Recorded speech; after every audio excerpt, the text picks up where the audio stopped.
I got from this week, I'm thinking about the Israelites. They were now free. And they would begin a journey that should have taken only 11 days, but instead lasted 40 years. This alone should speak volume in our lives. They would circle the same mountain over and over again. And if I look back at my own life, it looks like I've done exactly the same thing. Sometimes it feels like I'm in the same situation, and I wonder why I have to do this all over again. Then I realize that this time I'm wiser, hopefully, and more prepared to make a better choice on how I handle the situation. That's how I know that God is the God of beginning again. The many experiences from my past that have allowed me to be prepared for what I'm doing today.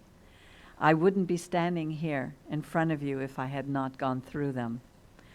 I also remembered this week, many years ago, when I went into business with the owner of the National Institute of Hypnotism. He and his family had moved to Florida and invited me to join his practice there. At that time, I didn't realize the reason that he had invited me. Together, we developed a program called The Last Resort.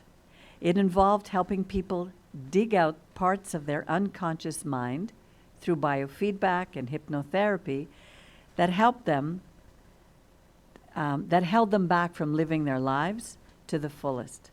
For some, they were living with physical pain, others emotional pain and addictions. We worked hard to get the program out into the world. And just as we were being interviewed by radio and television, I ran out of money, could no longer pay our bills.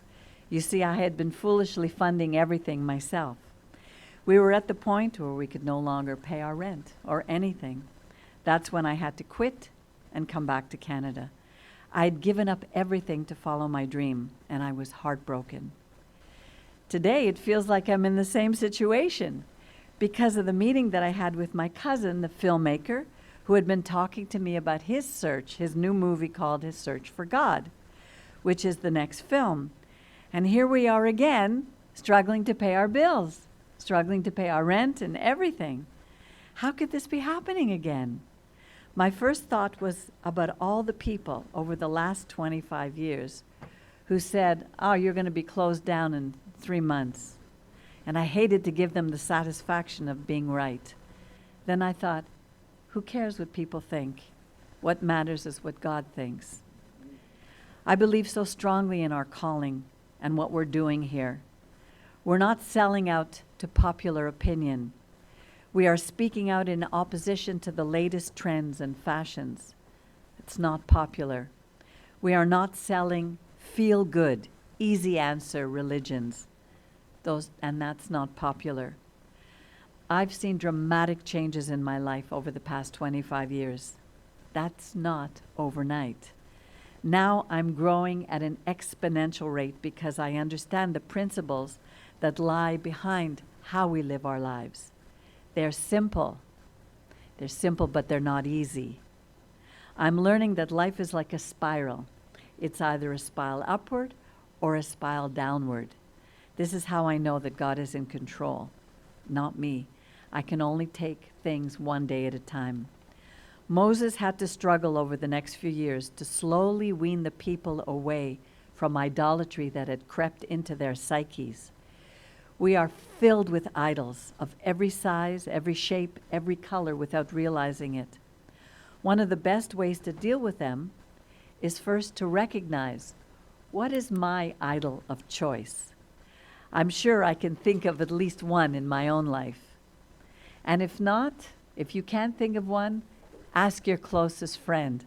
I'm sure they'll be helpful and they can tell you. Once you bring these idols, these thoughts to light, they can be dealt with. One day this week, I felt that I was drowning in my problems. One by one, I spoke to the rabbi about them.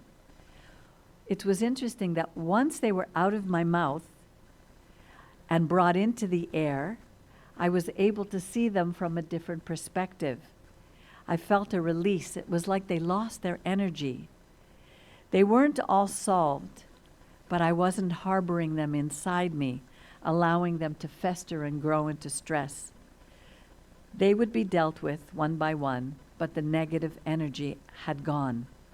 That's not easy for those who nurture their misery instead of dealing with things and letting them go. I thank God I have a personality that won't allow me to do that. So we're somewhere on our journey, both individually and as a community. These coming days will bring tremendous changes in our lives because the world is going mad.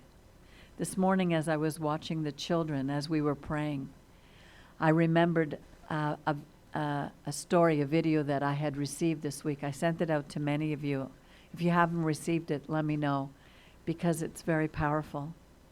We need to decide whether or not we're going to go the distance, even though we may be 40 years in the desert. Some won't leave Egypt. Some will want to go back. Some will go back.